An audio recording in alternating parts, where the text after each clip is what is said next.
Hello and welcome to another episode of Northreach's How To series. My name's Ian, I'm a recruiter in the UK biotech team here at Northreach, and today I'm going to be talking about how to write an effective CV and cover letter. A well-written CV is absolutely vital in an application process as it really makes you stand out over other candidates. A recent study has shown that recruiters spend an average of 6 seconds looking at a CV, so you really have to write your CV to catch their attention in the first 6 seconds, and here's what you can do. First thing I'll be talking about is the essential components of a CV. The first thing you should put on there would be your contact information. So I would suggest that would be a phone number, an email address, and potentially a LinkedIn profile.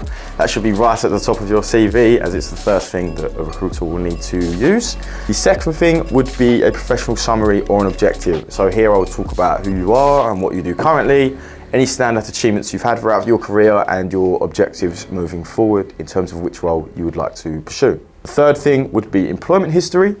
Employment history should be right at the top, and I would go in most recent order. So your most recent role would be at the top, followed by your last role, and so on. Here I would put your current job title, I would put your current company, the location, and the dates for your role in the month and the years. I would also have underneath some bullet points as to what you've been doing in your role and any standout achievements while you're in the role. Fourth thing would be education and qualifications. So this can be before your employment history if it's more relevant in terms of being a recent graduate, or it can go directly after. I would have here again your title, your dates, and the location that you studied, and a few brief bullet points as to what you got up to while you was there as well. The fifth point would be skills and competencies. So this can be any relevant skills for the roles that you have done throughout your career. Again, this is how some people search for your CV, so I think this is a very important section. I would have a bullet point list, and it makes it really easy for recruiters to read through them and helps you stand out. 6 would be the additional section, so this can be any sort of languages that you speak, any bullet points as to other things that you've done throughout your career that maybe aren't directly relevant to the role, any certifications, awards, volunteer work can go here as well, and that all stands out to a recruiter like myself or a hiring manager when looking at your CV. Final thing I would do is relevant key points. Relevant key points really help you stand out, as this is how many recruiters search for CVs when searching for a role. I believe 75% of recruiters use an application tracking system, and again this will help you stand out and be found in and amongst the candidates when searching for CVs. The next point I'll be talking about is CV formatting best practices. There's a number of points here that really help you stand out. My first point would be readability and consistency.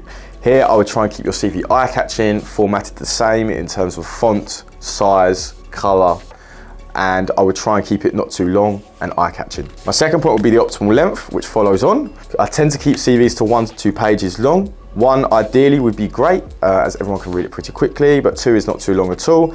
If you haven't got 1 page full, you probably haven't got enough, and if you're going over 2 pages, you've probably got too much information on there. My third point would be the use of bullet points and action verbs. As I said previously, most recruiters only spend 6 seconds when reviewing a CV, so bullet points can be a really great way to give a bit of information about yourself and what you have done in your role as a really quick and easy method. The second point would be action verbs. Action verbs are really easy. Again, it tells us a little bit more about what you have done throughout your career. So these can be words such as adapted, advised, communicated, trained, conducted, explained, and they're a really good method too. My final point, and this very important point, would be the customization for the target job. Myself, I would have a few different CVs maybe saved already, and it's a little bit customized for each job. This really helps you stand out if the top of your CV and the summary has something about the specific role or the specific company that you're applying for, as recruiters like myself can really see that you've put the time and effort into your CV. Proofreading and editing is the next thing I'm going to be talking about. Here I want to highlight the importance of an error-free CV. So one of the easiest ways for recruiters to get rid of a whole group of candidates is errors in the CV, and that's a really easy way to pass over someone's CV and profile.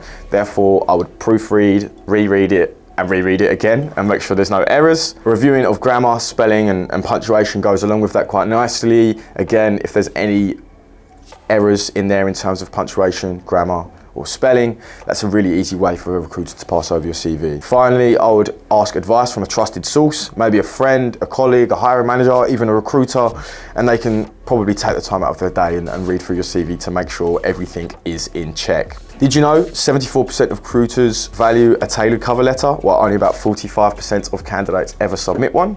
So next I'll be going through the importance of a cover letter. The first point would be tailoring the cover letter to each job application.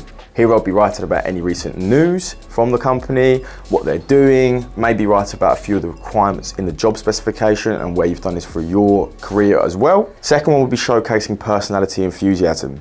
Here you don't want to come off desperate, but you definitely want to come off enthusiastic.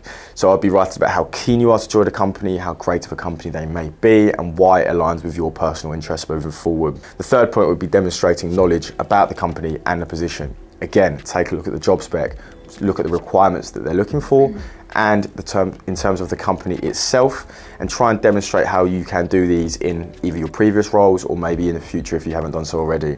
Quantifying achievements where possible. This is always a great one. An example could be, I saved my company X amount of money in the last 2 years by streamlining this type of process, and that's a really great way to show exactly what you've done in your last role. Fifth point would be keeping the length to 1 page. People like myself don't want to be spending all day reading cover letters, so this is super important, and try and keep it quite snappy.